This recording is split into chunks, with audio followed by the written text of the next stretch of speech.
Genomik adalah pintu menuju masa depan kesehatan. Namun di balik peluang besar, ada tantangan yang tak kalah penting, keamanan data.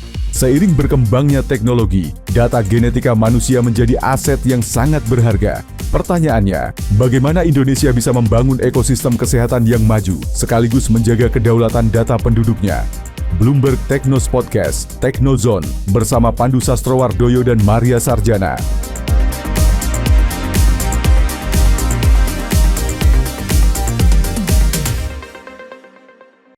Halo, nama saya Pandu Sastrowardoyo. Ini adalah Bloomberg Technos Podcast, Technozone. Pemerintah Indonesia sedang mencanangkan Biogenomic Data Science Initiative. Ini adalah program baru dari pemerintah yang mengumpulkan data-data genom dan membangun ekosistem data genom secara inklusif dan aman. Nah, tentunya ini menjadi pertanyaan. Apakah data genom ini dan apa gunanya buat saya? Apa gunanya buat warga? Apakah menjadi efek terhadap ketahanan nasional kita juga bahkan? Apakah ini berhubungan dengan transformasi bidang kesehatan, bahkan lebih luas lagi? Apakah ekosistem yang sekarang ada dan akan menjadi seperti apa ke depannya? Sebagai pebisnis, apakah ini adalah sesuatu yang menjadi lukratif, yang bisa kita akses juga? Podcast ini kita inisiasi untuk diskusi mengenai hal ini dengan Bapak Setiaji, Chief Digital Transformation Office Kementerian Kesehatan. Selamat datang, Pak. Ya, halo. Selanjutnya kita juga ada Bapak Ibnu Gamal Al-Hadid, Chief Science Officer dari Bio Network dan juga pengamat bioinformatika di Indonesia. Halo, makasih atas undangannya Mbak Pandu, Mbak Maria. Selanjutnya, host saya, Ibu Maria Sarjana. Oke, untuk pertama ya, ini pertanyaan pertamanya. Sebenarnya untuk data genomik sendiri ini, apa sih fungsinya? Saya sebagai warga Indonesia nih, gitu. Ini apa fungsinya data genomik untuk saya? Mungkin dari Pak Setiaji dulu kalau Oke. Ya, tadi sebenarnya sudah sempat di-mention ya oleh Pandu terkait dengan bagaimana kita mau mengembangkan ekosistem data genomik. Nah, kalimat kuncinya tadi terintegrasi. Terus kemudian untuk juga melakukan research data genomics dalam rangkanya apa? Untuk mengembangkan layanan kita sebut namanya personal medicine ataupun kesehatan secara presisi. Nah, kemudian pertanyaannya, buat apa sih kita mengumpulkan data genomik tadi? Yang pertama tentunya Indonesia ini kaya sekali dari sisi ragam genomiknya, baik manusianya, tumbuhan, tanaman, termasuk juga hewan. Nah, itu kita ingin memiliki karakteristik tadi, sehingga nanti bisa ngebangun sebuah layanan kesehatan, termasuk mengimprove layanan kesehatan yang selama ini kan sifatnya lebih ke umum gitu ya. Jadi ada obat-obatan yang dikembangkan ini umum untuk seluruh masyarakat Indonesia, tapi ada juga yang obat-obatan itu bisa langsung pengaruh ataupun respon kepada tubuh, tapi ada juga yang perlu istilahnya dosisnya double gitu ya, atau dosisnya dikurangi. Nah, dengan adanya genomik jadi bisa dilihat, oh ternyata individu ini harus dikasih double dosis, oh ternyata harus dikasih single dosis. Sampai seperti itu ya, jadi bahkan dosis-dosis untuk obatan pribadi saya bisa beda gitu. Kalau misalnya kita amati dari Betul. Luar biasa. Kalau dari Pak Ibnu mungkin ada tambahan? Mungkin kita take a step back dulu beberapa langkah gitu ya. Mungkin data genomik masyarakat Indonesia belum tahu sebenarnya data genomik itu data apa sih. Mungkin udah pada dengar kali ya yang namanya rantai DNA. Nah, rantai DNA. Nah, setiap manusia itu punya rantai DNA-nya masing-masing, unik untuk dirinya masing-masing. Nah, setiap manusia itu punya kromosom, 23 pasang kromosom. Ya, hampir semua ya punya, ada yang lebih mungkin. Nah, data genomik itu data sequencing hasil semua kromosom tersebut. Nah, yang bisa dibaca, yang bisa dianalisis. Nah, itu data genomik. Nah, data genomik aku, data genomik Mbak Pandu, Mbak Maria, Mas Setiaji itu beda-beda. Nah, mungkin itu yang pemerintah kita coba untuk kumpulkan dan kemudian diagregat, digabungkan jadi satu. Nah, fungsinya ini macam-macam, Mbak Maria dan Mbak Pandu, ya. Fungsinya bisa macam-macam, termasuk yang tadi Pak Setiaji bilang, ya, untuk precision medicine. Jadi precision medicine itu mungkin ada hubungannya sama keunikan dari individu masing-masing. Ya, yang tadi Pak Setiaji bilang obat tertentu itu mungkin efektif untuk Mbak Maria, tapi untuk saya nggak mempan. Ya. Nah, itu bisa diketahui melalui si data genomik ini. Nah, lebih spesifik lagi mungkin contohnya ya, saya ada pernah melakukan kerjasama dengan salah satu universitas di Jakarta. Nah, mereka itu punya namanya Gene Panel. Gene Panel. Nah, Gene Panel ini itu untuk menguji yang namanya gen NAT2. Nah, gen ini itu bisa memberikan informasi ke kita seberapa cepat seorang individu itu memetabolisme obat. Nah, makanya tadi ada precision medicine. Karena proses metabolisme obat itu setiap orang beda-beda. Ada ini kalau kan NAT2 itu gennya untuk obat untuk mengobati tuberkulosis, ya TBC. Nah, obat ini misalkan untuk individu A ya nggak mempan, bahkan bisa menyebabkan kematian karena dosisnya letal. Ya, karena dia misalkan slow metabolizer dari obat tertentu ini. Nah, orang-orang yang slow dan medium metabolizer dari obat ini itu resiko letalnya ada. Makanya kita pengen lihat obat ini cocok nggak sih dengan individu A. Obat X cocok nggak dengan individu B. Oh cocok ternyata, tapi dosisnya mungkin dikurangin jadi setengahnya. Atau memang kalau memang takut resikonya mematikan, ya kita ganti dengan obat lain yang bisa mengobati hal yang sama gitu. Jadi sebenarnya kalau boleh dibilang custom obat ya. Betul. Obat yang dipersonalisasi. Jadi kayak semacam mungkin kalau kita pesan mobil tuh harus sesuai keinginan kita, kalau ini harus sesuai dengan kondisi fisik kita yang bisa dimulai melalui genom itu tadi. Betul. Biasa sekali. Kalau potensinya sampai dengan saat ini gimana sih untuk BGSI mengembangkan hal ini?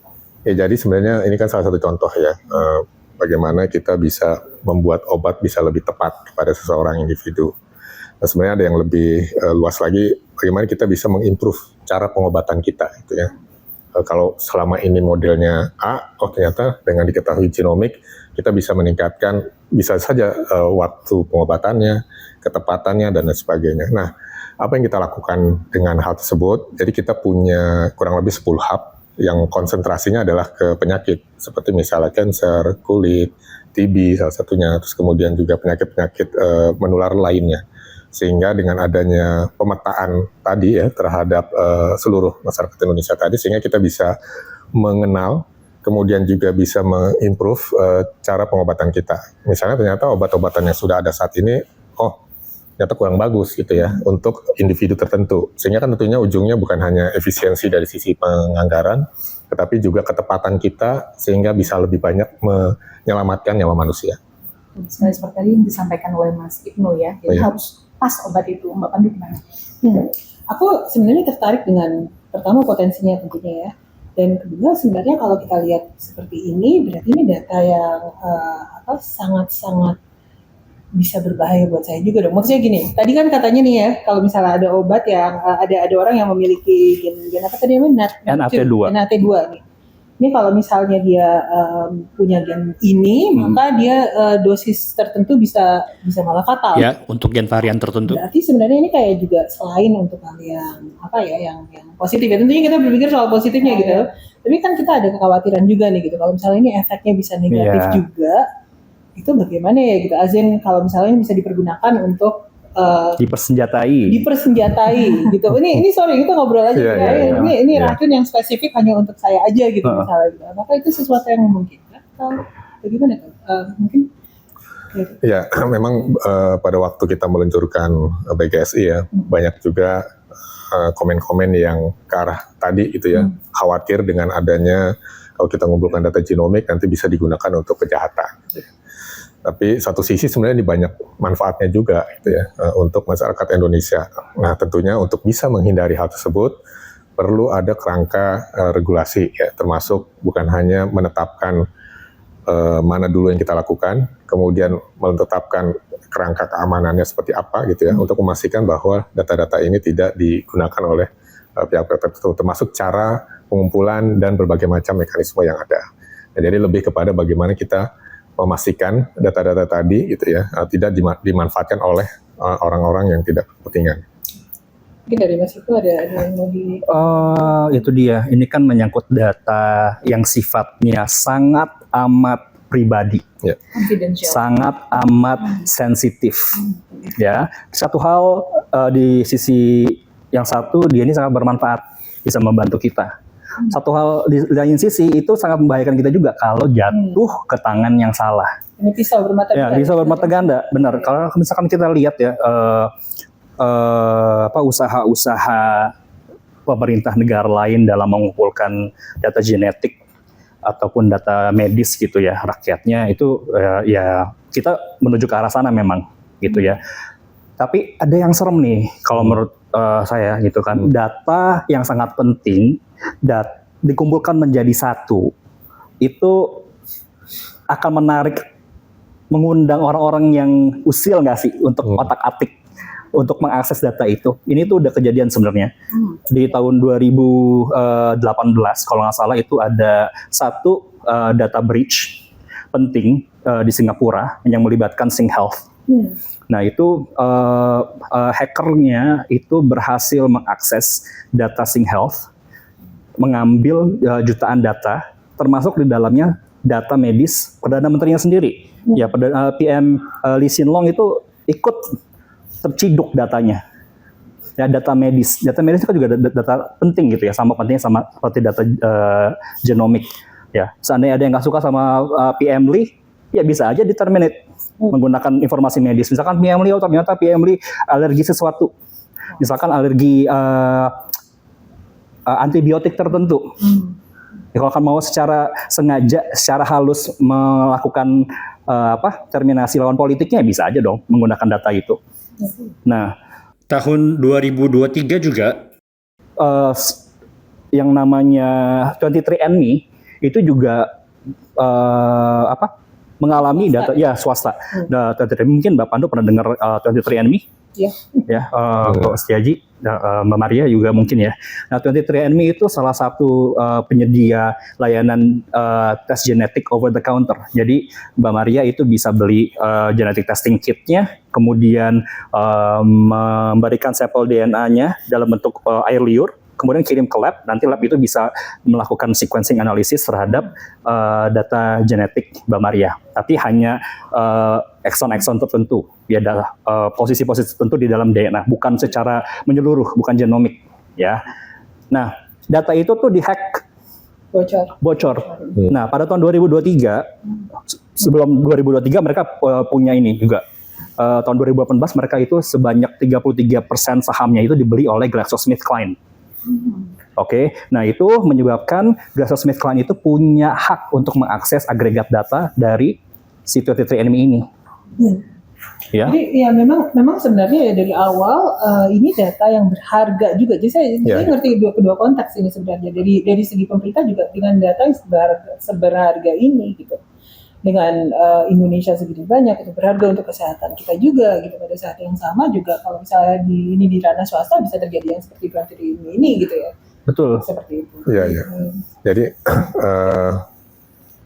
kesehatan ini termasuk yang kita sebut namanya IIV, infrastruktur informasi vital. Ada kurang lebih 9 sektor informasi yang vital selain kesehatan, terus kemudian juga ada keamanan, kemudian juga sektor yang seperti energi dan lain sebagainya. Nah pastinya karena ini vital, tentunya cara pengamanannya nggak biasa, gitu ya. Seperti kita mengamankan data yang lain gitu ya. Jadi intinya berlapis lah, itu satu hal. Walaupun banyak hal-hal yang meragukan itu bisa terjadi gitu ya. Oleh karena itu tentunya sesuai dengan Undang-Undang PDP kan mulai dari dikumpulin, terus kemudian diproses, termasuk juga dianalisis. Itu ada proses-proses yang kita lakukan. Contoh pada waktu ngumpulin ya bisa kita juga maksa gitu ya, Mas Ibnu. Nah, ya betul Pak. Nah, itu nanti konsen lah ya, harus memberikan konsen. Kita sebut tier informed consent. Tier informed consent. Ya, artinya bukan semacam kan ada yang broad gitu ya, consent artinya berlaku semuanya. Nah, itu kita dengan adanya tier informed consent jadi memastikan datanya dibatasi. Hanya untuk kepentingan apa? Salah satunya misalnya untuk penyembuhan si pasiennya. Terus kedua nanti untuk menganalisis potensial problem ke depan gitu ya. Itu ada pilihan-pilihan yang memang dilakukan secara individu sendiri. Kalau untuk hak menghapus bagaimana? Jadi menghapus yang sudah masuk gitu dalam sistem. Ya sama. Ini juga seperti di PDP juga kan mengatur bahwa data bukan hanya data kesehatan, juga data finansial itu ada hak untuk menghapus. Termasuk juga salah satunya ada ROPA ya, Record on Processing Activity, di mana setiap data yang kita proses itu harus masyarakat harus tahu. Saya diproses oleh siapa? Oh ternyata Mas Ibnu untuk menjalankan sequencing gitu. Oh ternyata oleh yang lain. Nah itu juga harus dipenuhi di sana. Kalau misalnya data yang sudah teragregasi, itu apakah itu kan udah nggak bisa dihapus, sudah masuk gitu kan, udah jadi diagregasikan ke data yang lain. Apakah itu perlakuannya? Ya, jadi yang dihapus itu kan data profil pribadi ya. Ya, sementara kan kalau sudah ini kan genomik ini ada kurang lebih 3 analisis gitu ya. Mulai dari tadi memindahkan dari blood ke data bioinformatics, terus kemudian diproses untuk berbagai macam keperluan tadi sampai dengan yang ketiga untuk analisisnya. Itu pasti datanya udah makin lama makin granular gitu ya. Oke. Saya tertarik dengan tadi jawaban Pak Setiaji soal data, perlindungan data, dan juga tadi Mas Ibnu ya. Dan juga menarik juga Mbak, betul sekali bahwa ini adalah data yang sangat penting dan kemudian bisa bermata dua, ya, menguntungkan dan juga merugikan. Kalau tadi ada Mas Ibnu sudah sebutkan beberapa kebocoran data di luar negeri, kami juga punya data kebocoran yang terjadi di Indonesia beberapa kali, bahkan itu menyasar BPJS Kesehatan. Kemudian ada juga 6 juta rekam medis yang dijual gitu ya. Nah kalau ini dari sisi ini pemerintah mau seperti apa nantinya Pak untuk melindungi data kesehatan yang begitu berharga ini? Apa mungkin nggak dengan blockchain misalnya? Karena kan blockchain itu adalah sesuatu hal yang cukup luar biasa untuk perlindungan dalam hal gimana? Ya betul sekali. Jadi memang banyak hal yang harus kita lakukan ya untuk mengamankan data tadi dari sisi tata kelolanya, data governance pada saat proses, termasuk dikumpulin, termasuk juga pada saat diolah pun si individu tersebut nggak tahu ini datanya siapa gitu ya, karena sudah dimasking.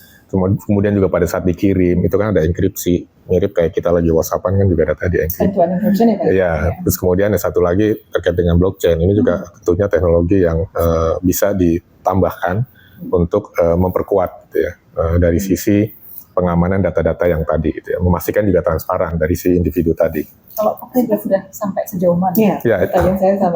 Jadi semua hal tadi sudah dilakukan kecuali yang tadi ke arah blockchain. Kita lagi riset blockchain tadi untuk pertama adalah data klinis dulu, data rekam medis ya. Jadi ini agak beda nih, yang genomik kemudian nanti kan dikombin dengan klinis supaya menghasilkan precision medicine.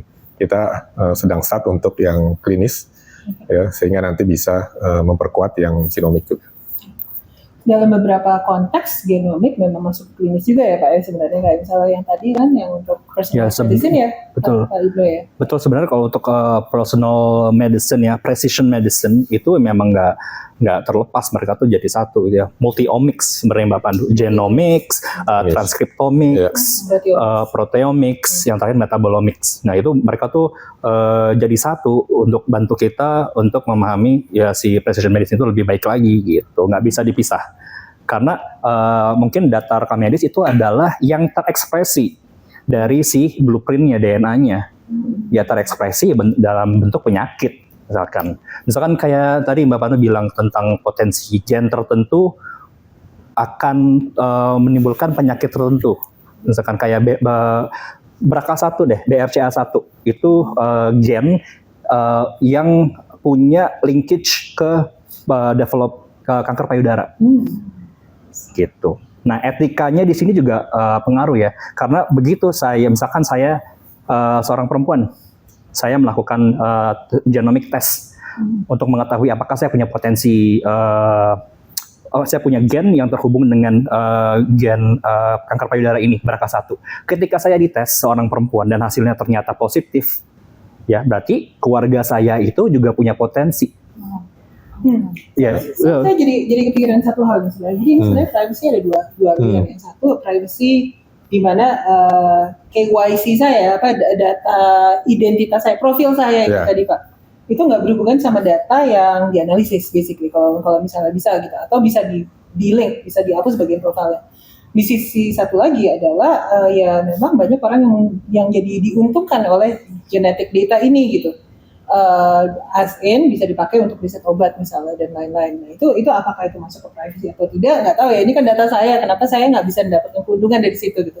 Dua privacy layer yang berbeda sih ya. Kalau saya boleh ngasih observasi. Menurut teman-teman bagaimana? Ya, ya ini kan ada dua hal yang mungkin goals-nya beda ya. Satu yang memang secara individu, ya intinya secara data semuanya adalah milik individu gitu ya. Oke. Terus kemudian ya kepemilikannya. Tapi data ini kan juga bisa digunakan untuk kepentingan masyarakat banyak gitu ya, dalam rangka pencegahan penyakit ataupun juga menemukan obat-obatan terbaru gitu ya. Nah, makanya dengan adanya tier informed consent tadi, kita bisa membatasi itu kepentingan data saya untuk apa. Oh ya udah, saya hanya untuk kepentingan saya sendiri atau untuk kepentingan masyarakat luas. Nah, ini untuk menjaga hak privasi si masyarakat tadi. Nah, itu adalah salah satu penjagaannya. Jadi tier 1-nya itu individu, tier 2-nya public good. Yes, ya buat kebijakan dan buat public goods ya. Untuk misalnya seorang pasien memberikan data sampai ke level public good, ada untungnya nggak buat dia atau hanya public service maksudnya? Ya memang tidak diatur secara langsung ya, bahwa si individu bisa mendapatkan benefit langsung, tapi yang pasti dia akan juga dapat benefit ke individunya untuk presisi medisnya yang bersangkutan. Jadi pada waktu dia menyerahkan sampelnya kan dia juga mengetahui terhadap genomiknya sendiri, yang kalau dikalkulasi dalam bentuk uang tentunya akan lumayan mahal gitu ya. Nah, jadi karena ini sukarela, terus kemudian dia masuk ke dalam kelompok yang bergas ini, sehingga dia mendapatkan keuntungan misalnya free untuk diperiksa genomiknya. Saya ada teman sebenarnya ini udah lama sekali gitu, dia memang ada turunan kanker, keluarga turunan kanker semua, bahkan ada salah satu orang tuanya yang meninggal karena kanker. Dan dia bilang kalau misalnya saya bisa ada satu tempat untuk saya nyumbang darah saya, bukan darah sih maksudnya, data genomik. Ya, data genomik saya gitu. Saya mau nyumbang gitu, asal yang hanya dipakai untuk riset kanker ini gitu misalnya gitu. Betul. Itu bisa. Jadi di Satu Sehat kita punya namanya program Satu Sehat ya. Satu Sehat itu bukan hanya mengintegrasikan data klinis, tapi juga ada aplikasi Satu Sehat Mobile, sehingga teman-teman bisa mendaftar di sana di Satu Sehat DNA untuk secara sukarela digunakan basis datanya untuk kepentingan riset tadi. Oke. Kalau misalnya Mbak Pandu dipotong, kalau misalkan riset itu Pak, riset dengan pihak ketiga gitu ya. Kalau misalkan di PDP itu kan ada banyak stakeholder tuh. Ada pengendali, ada prosesor, ada subjek, ada badan publik. Nah, pertanyaan saya, seandainya badan publik seperti Kemenkes ini ya, melakukan kerjasama dengan institusi, terutama yang for profit gitu ya, melakukan riset dan mendatangkan profit dalam bentuk uang, kebagian nggak tuh masyarakat yang telah menyumbangkan materi genetiknya dan diagregasi ke dalam BGSI? Benar juga ya, ini masih kan bertanya juga Pak. Iya. Pertama pada waktu kita menentukan riset ABC ada namanya komite etik gitu ya, memastikan bahwa ini nggak melanggar etik dan lain sebagainya lah. Nah kemudian yang kedua ya tadi dijelaskan ke individunya bahwa ini untuk kepentingan bla bla bla, terus kemudian nanti dia pilih informed consent-nya. Nah memang yang kita masih baru berhenti di sana gitu, bahwa ini adalah untuk kepentingan public goods, karena kita baru start di awal nih.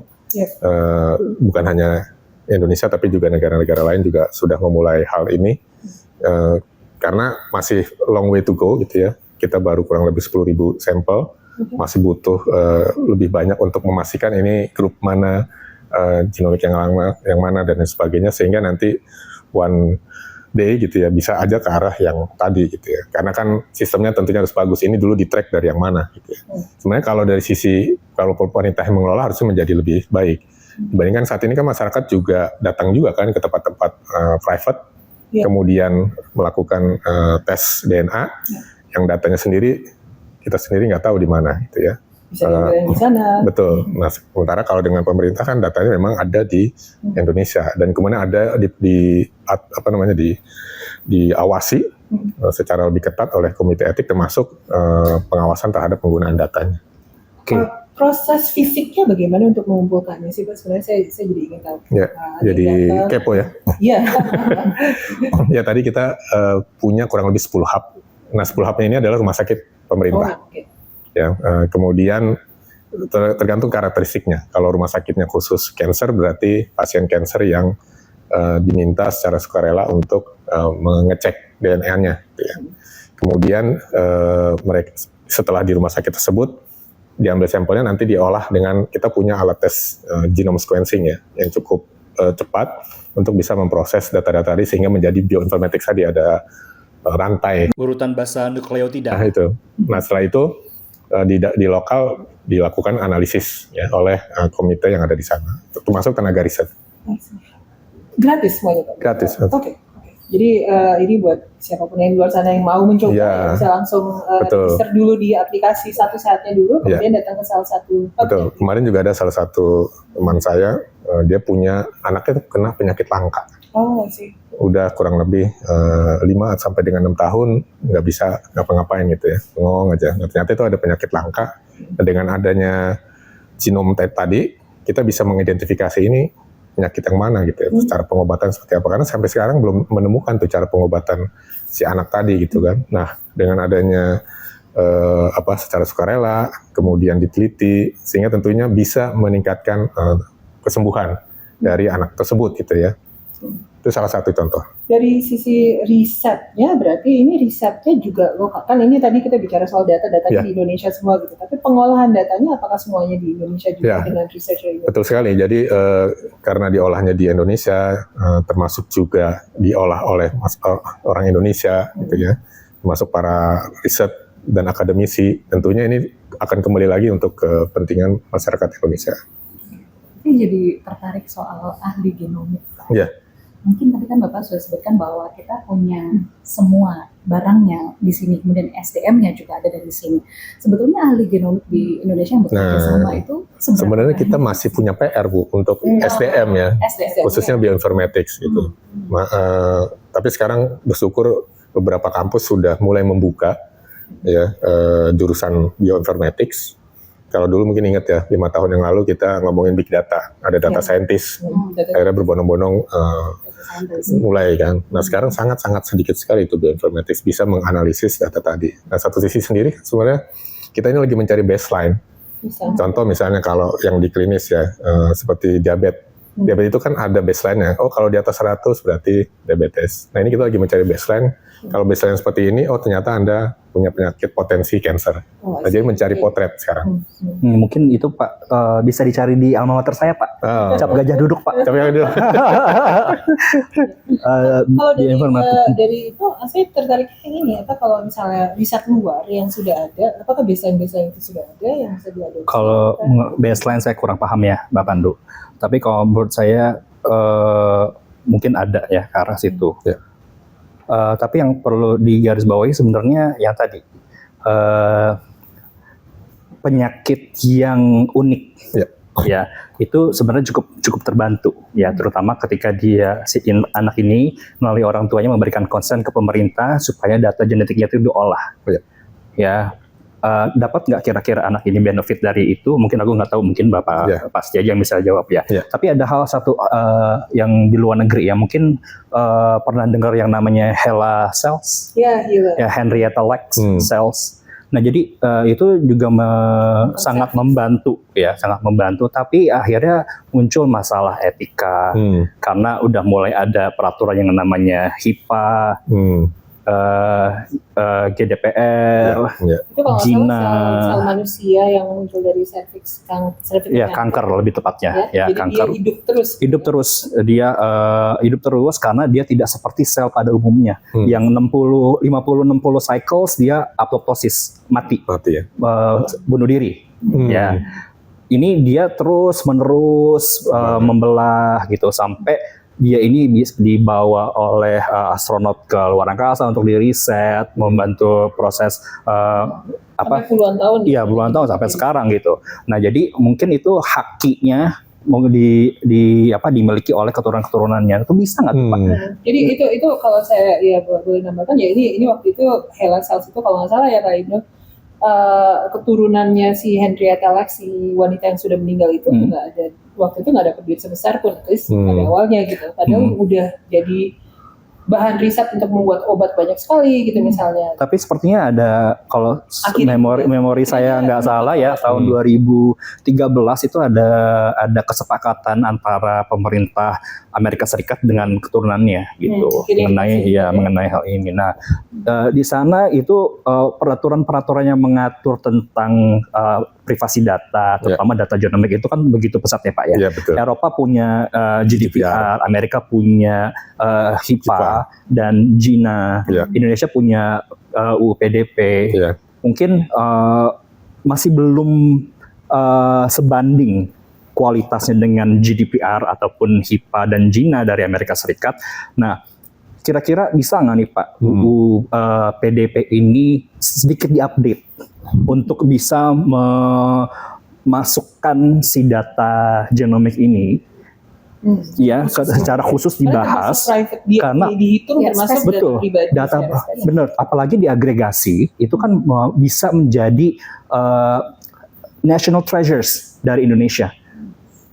Ya, karena itu bisa seperti yang tujuan awal BGS itu kan mendevelop obat-obatan yang presisi untuk individu tertentu dan hal-hal lainnya gitu ya. Bahkan mungkin nanti ke depannya kita bisa melakukan sequencing terhadap seluruh keanekaragaman hayati yang ada di Indonesia gitu. Kita list, kita daftar. Jadi bisa menemukan obat-obatan atau senyawa aktif dari tanaman tertentu yang bisa berfungsi untuk mengobati penyakit tertentu. Itu kan sangat bermanfaat. Nah, mungkin aja pemerintah bisa melakukan monetisasi terhadap agregat data tersebut. Nah, karena itu berupa national treasures, dalam kutip, perlu nggak sih kita mengevaluasi dan mengupdate UU PDP ini, Undang-Undang Nomor 27 Tahun 2022? Gimana? Jadi sebenarnya di dalam Undang-Undang PDP juga sudah disebut sih, bahwa tapi memang whole umum ya, mengenai data kesehatan. Nah, kemudian kita perkuat lagi dengan adanya Undang-Undang 17 tentang kesehatan sendiri, gitu ya. Ya karena amanatnya Undang-Undang PDP kan untuk seluruh sektor. Kemudian kita perkuat dengan Undang-Undang khusus kesehatan, di mana di dalamnya ada turunannya, ya terkait dengan bukan hanya refer ke PDP, tapi juga hal-hal yang sangat spesifik seperti misalnya genomik. Jadi sebenarnya tidak perlu mengupdate yang ada, tinggal diturunkan ke dalam yang spesifik ya, termasuk panduan teknisnya, HIPAA compliance, termasuk ISO dan lain sebagainya, itu harusnya diatur di sana. Jadi lebih ke juknisnya yang mau di dalam lagi. Betul, teknisnya, karena kan Undang-Undang 17 itu udah ada, PP-nya sudah ada 28, kemudian saat ini sedang proses yang turunannya ke PMK-nya. Ya, nanti di bawahnya lagi ada yang lebih teknis. Jadi menarik tadi Mas Ibnu, luar biasa sih sebenarnya, harus diperdalam lagi karena memang kalau di PDP di UU 27 2022 kan hanya disebutkan sebagai kesehatan sebagai hal yang spesifik atau pribadi. Betul. Nah, kalau pemerintah saat ini mau sampainya sedalam mana sih Pak? Karena kalau saya ada catatan di 2018 bahkan Amerika sudah punya molekular penampung data molekular ya. Secara intelijen itu dilindungi gitu. Nah kalau Indonesia tadi kan Bapak sudah sebutkan ada PDP, ada ini dan kemudian semua diolah di dalam negeri.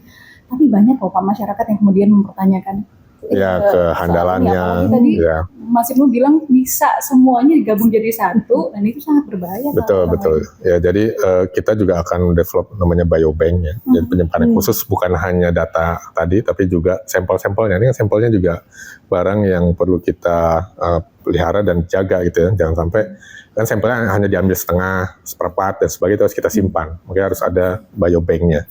Ini sedang dibangun, mudah-mudahan tahun depan nanti akan ada di kita luncurkan lah. Nah kemudian yang justru yang kita ingin bangun juga adalah ekosistem nih. Kan bukan hanya pemerintah yang bergerak, tapi juga swasta, industri farmasi. Nah, bagaimana kita juga bisa bersama-sama berkolaborasi agar data yang Anda kumpulkan juga dapat benefit kembali buat masyarakat Indonesia gitu ya. Memang sih tujuannya buat private gitu ya, untuk kepentingan pribadi dan sebagainya. Tetapi kan ini akan lebih bermanfaat kalau kita lakukan secara bersama-sama gitu ya. Dengan tentunya protokol keamanan yang harus selalu ditingkatkan gitu ya. Karena kalau ngomongin security ini saya bilang kayak iman. Kayak iman Pak. Iya, naik turun soalnya. Makanya harus selalu kita tambahkan gitu ya. Harus sering berdoa. Bukan berdoa tapi imannya ditingkatkan gitu ya. Berikhtiar juga Pak. Betul, berikhtiar. Sebenarnya ini saya tertarik juga dengan tadi sempat mention mengenai GDPR dan lain-lain gitu. Itu standar internasional semua kan. Betul. Ekspektasi untuk international collaboration di sini gimana? Jadi kolaborasi dengan negara-negara lain dan lain-lain. Aku pemikirannya karena itu harus diseimbangkan dengan privacy dan kedaulatan negara juga. Ya, memang kita masih punya keterbatasan ya selain SDM juga infrastrukturnya, terutama khususnya high processing computing tadi ya, HPC tadi, ya belum bisa diproduce di Indonesia. Tentunya isu berikutnya adalah ada nggak backdoor-nya gitu ya. Dan sebagainya, itu makanya perlu diakses gitu oleh lembaga-lembaga yang memang kredibel untuk itu seperti BSSN dan lain sebagainya ya. Jadi sebelum kita menggunakan teknologi tadi tentunya harus dilakukan assessment, audit secara berkala sehingga memastikan datanya nggak keluar ke tempat yang memang sudah kita siapkan. Ya. Nah Pak Setiaji, ini saya ingin bertanya lebih lanjut mengenai yang tadi sempat disebut ya, soal blockchain. Ya. Untuk implementasinya dalam hal ini gitu, apakah sudah ada diskusi internal mengenai ini dan kira-kira diskusinya seperti apa? Ya, jadi sebelum kita juga mulai menerapkan blockchain, kita juga sempat riset ya berbagai negara yang udah sangat umum menggunakan blockchain seperti misalnya Estonia dan negara-negara yang lain. Nah, tentunya untuk menuju ke situ kan ada beberapa prasyarat gitu ya, mulai dari si SDM-nya, teknologinya sendiri, termasuk juga dari sisi regulasinya. Yang pasti kita sudah saat ini bahkan ada beberapa pihak inovator yang sedang diskusi juga dengan kita gitu ya, untuk bisa menerapkan ini untuk genomic. Kemarin kan spesifik hanya untuk yang misalnya sertifikasi dokter dan kemudian radiologi, termasuk juga rekam medis. Nah ini ke arah yang genomic tentunya sangat terbuka sekali untuk kita bisa lakukan kolaborasi dengan berbagai pihak. Kalau misalnya dari Mas Ibnu, ini kan ada pengalaman nih untuk genomic blockchain ya. Kalau menurut saya sih Mbak Pandu ya, blockchain itu bisa digunakan untuk mengetahui siapa sih yang sudah mengakses data genomik ini. Kapan data ini diakses? Yang pertama siapa? Kedua kapan? Terus data ini digunakan untuk apa? Mungkin itu di situ blockchain bisa masuk. Karena integrasi sama digital identity kita juga. Iya betul. Jadi kita harus tahu sebenarnya siapa sih yang telah mengakses data ini, kapan, kebutuhannya apa.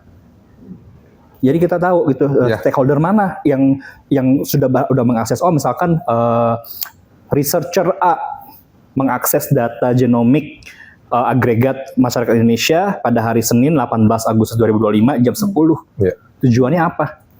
Jadi ketika ada kebocoran data, kita bisa pinpoint, oh orang ini nih, atau institusi ini yang menyebabkan kebocoran data. Karena Mbak Pandu, Pak Setiaji, Mbak Maria, data genomik itu data yang kita nggak bisa ubah sama sekali. Kalau begitu udah bocor ya bocor. Itu our digital blueprint ya, biological blueprint. Kita seperti sidik jari kita nggak bisa kita ubah. Kita nggak bisa mengubah yang ya kita nggak bisa milih kita lahir dalam kondisi genomik seperti apa gitu.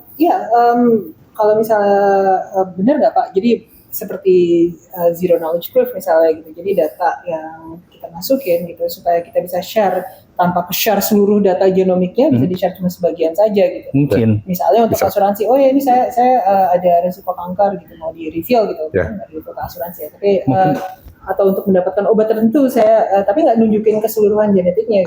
Agak serem juga sebenarnya kalau misalkan pihak asuransi itu tahu data genomik ya. Asuransi itu contoh yang salah sih. Benar, karena tapi maksudnya di teknologi blockchain ini kan ada zero knowledge proof. Jadi yang di reveal hanya sebagian, nggak seluruhnya. Jadi maksudnya bisa membentengi gitu kan. Jadi membentengi hampir semuanya kecuali yang dibutuhkan. Jadi zero knowledge proof itu, dengan zero knowledge proof kita bisa buktikan bahwa KTP saya wanita tanpa nunjukin nama misalnya.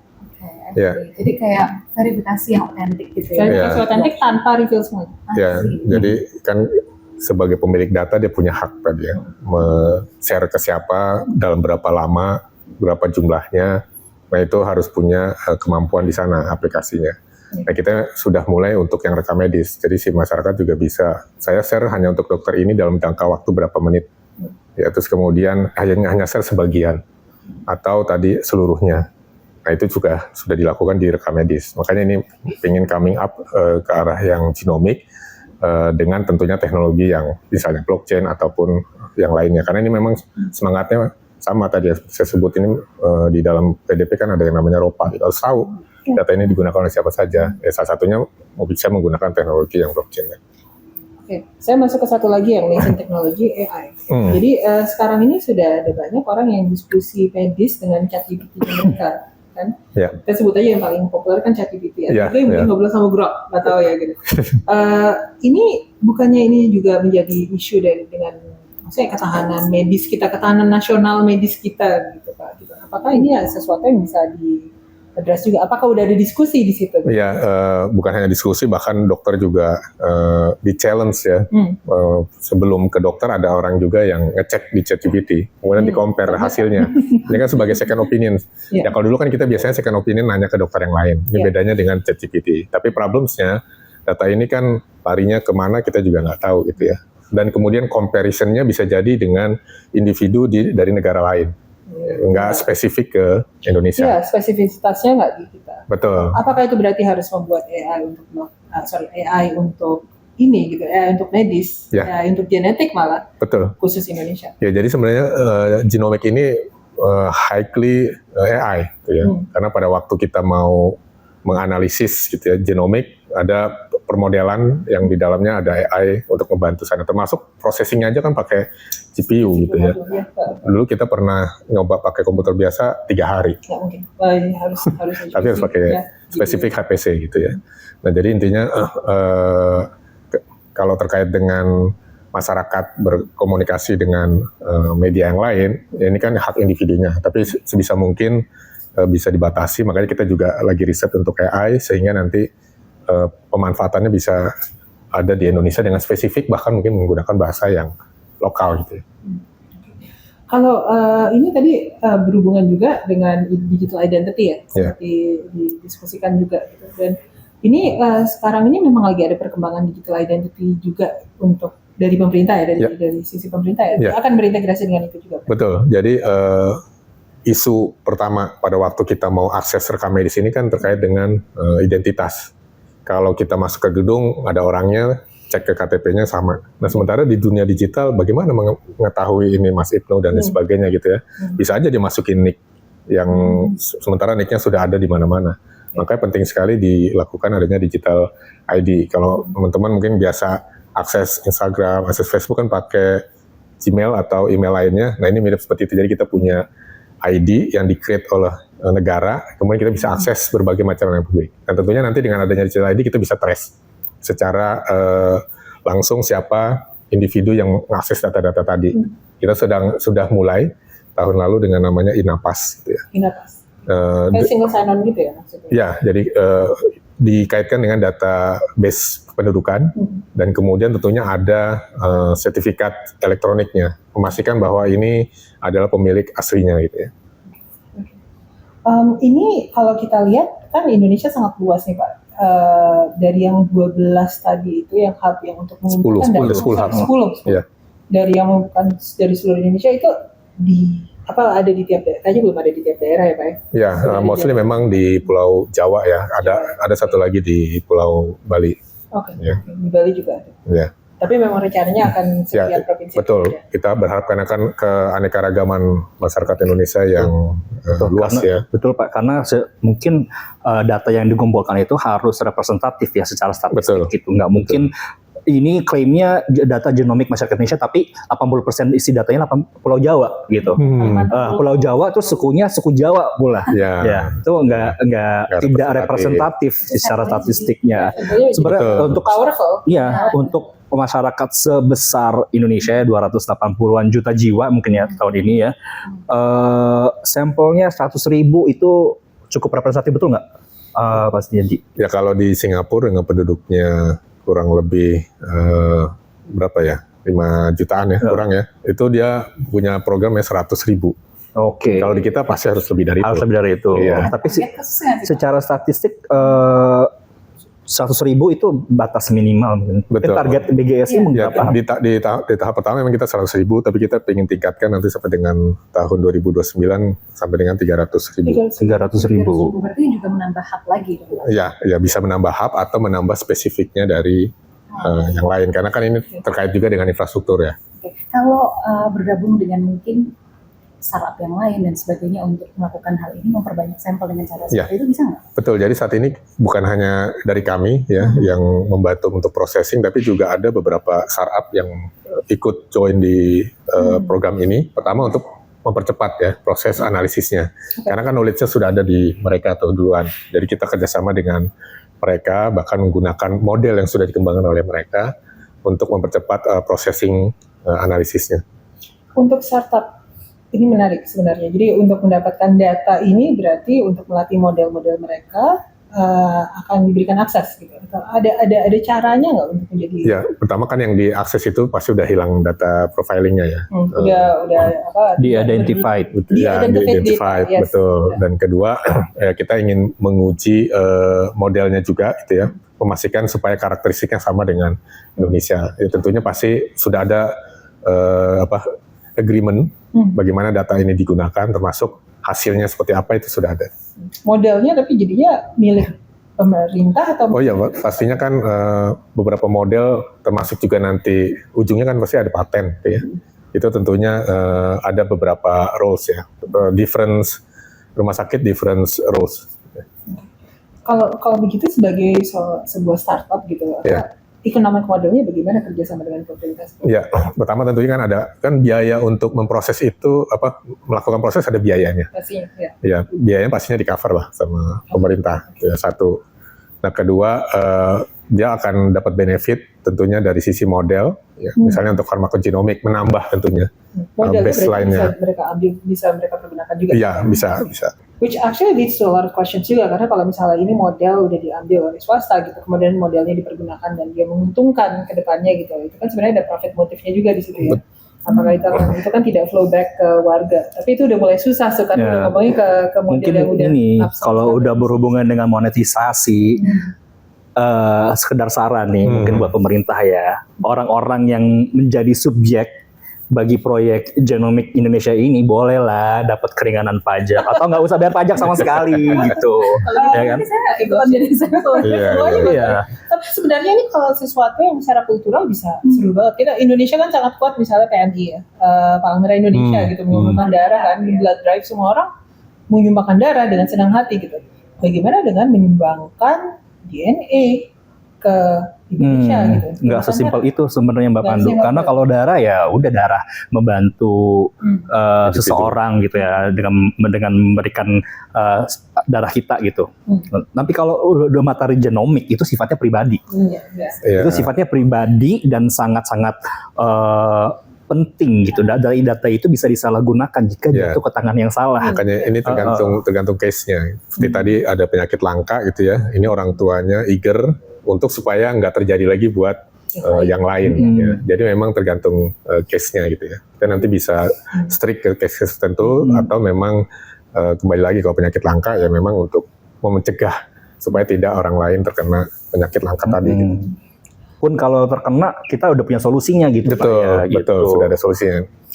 Saya tertarik juga dengan satu. Jadi ini tentunya kita bukan yang pertama melakukan ini ya. Gitu. Betul. Apakah ada pembelajaran dari negara-negara lain, Pak? Pembelajarannya apa saja? Apa bisa di-share gitu ke kita di sini? Ya, yang pasti tadi ya pembelajaran paling utama adalah memastikan data ini aman ya dengan diakses oleh berbagai macam pihak tadi oleh akademisi. Nah, kedua terkait dengan pemanfaatan dari hasil genomiknya tadi untuk apa dulu gitu ya. Makanya kita berangkat untuk men-solve beberapa case penyakit yang utama seperti cancer, TB dan lainnya, termasuk obat-obatan yang saat ini digunakan gitu ya, untuk memastikan obatnya tepat gitu ya. Nah, beberapa negara memang ada yang berbeda, ada yang memang dia memetakan dulu gitu ya semua populasinya ya, bahkan seperti di Dubai 1 juta gitu ya. Dan kemudian ada juga yang memang berangkat dari penyakit itu spesifik penyakit, tapi ada juga yang ke arah misalnya untuk kecepatan diagnostik ya, seperti COVID dulu kan itu sebenarnya genomik juga tuh, bagaimana menemukan cara cepat untuk mendeteksi berbagai macam virus yang ada di tipe virus gitu ya.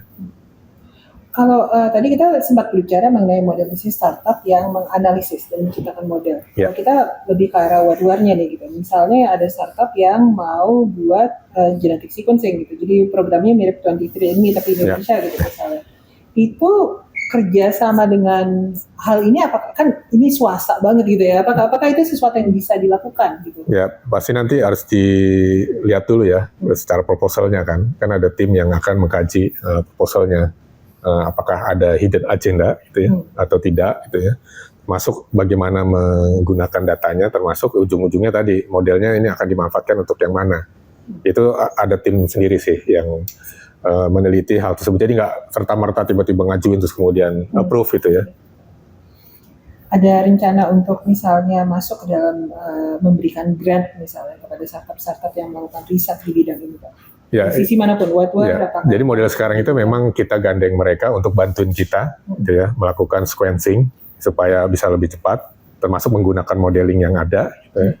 Nah, ke depan tentunya banyak hal juga yang bisa kita lakukan, misalnya investasi gitu ya. Sekarang kan juga sudah ada Danantara gitu ya. Artinya juga possible untuk dilakukan hal tersebut. Tapi sekarang belum, karena masih tahap fundamental untuk mulai ngumpulin, terus kemudian melakukan beberapa riset khusus gitu ya. Ke depan pasti akan sangat possible.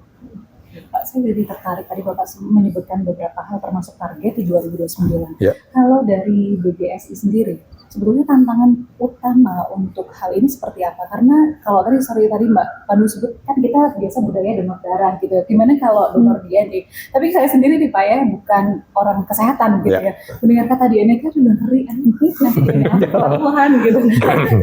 Apakah itu juga masuk dalam tantangan atau bagaimana? Oh ya, jadi ini kan maksudnya tantangan ke arah keamanan data ya. Sebenarnya nggak hanya data DNA, data klinis pun kalau kita punya penyakit yang dalam tanda petik akan dijauhi oleh orang itu juga harus kita jaga kan.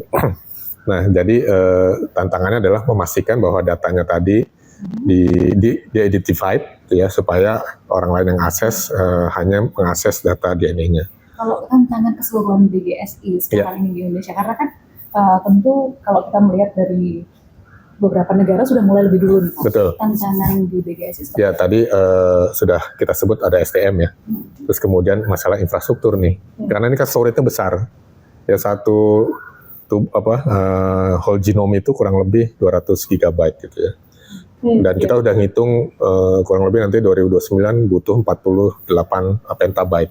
Berarti kan butuh storage yang besar. Belum lagi nanti masalah HPC-nya. Processing. Betul. Jadi lebih ke infrastrukturnya, mungkin ke depan dengan adanya kuantum akan bisa lebih mempercepat hasil tadi gitu ya. Nah, satu lagi ya tentunya terkait dengan keamanan data.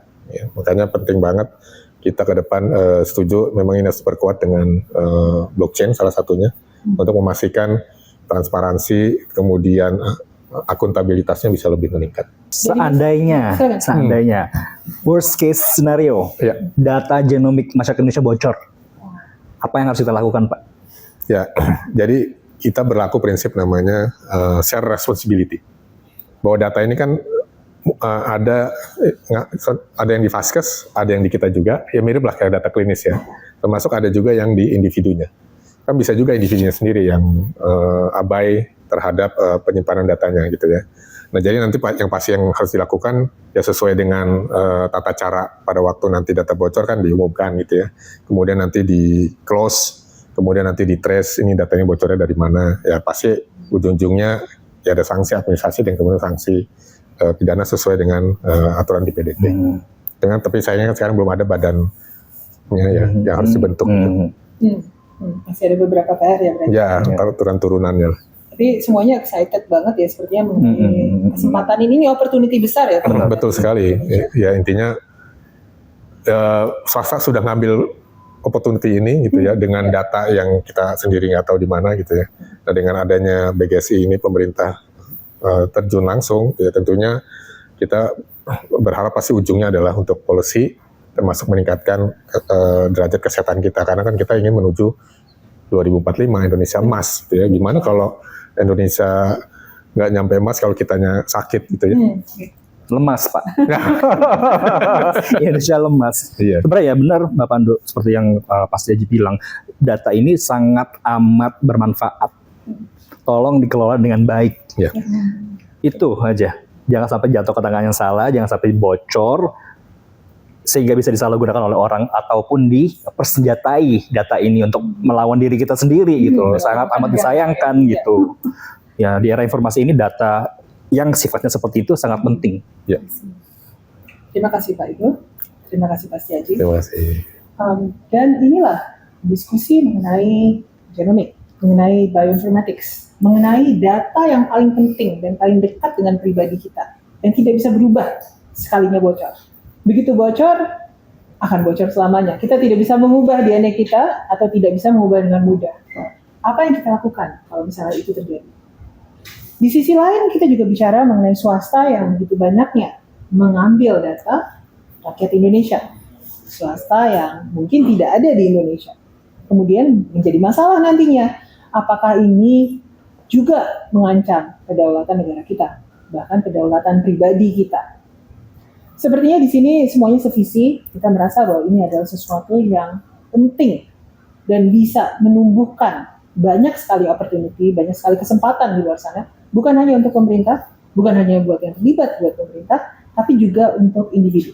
Supaya kita bisa mendapatkan level of care secara medis yang jauh lebih tinggi dan lebih kuat. Inilah diskusi yang kita lakukan hari ini, tapi ini saya rasa adalah awal dari diskusi di luar sana. Lebih banyak yang harus masuk ke dalam bidang ini, membantu menjadi bagian dari ekosistem ini, dan juga membantu jadi bagian dari bisnis ini juga. Apakah yang kita bisa lakukan sebagai warga, apakah yang kita bisa lakukan sebagai penonton Bloomberg Technos Podcast, Technozone. Kita diskusikan lebih lanjut di kolom komentar. Terima kasih.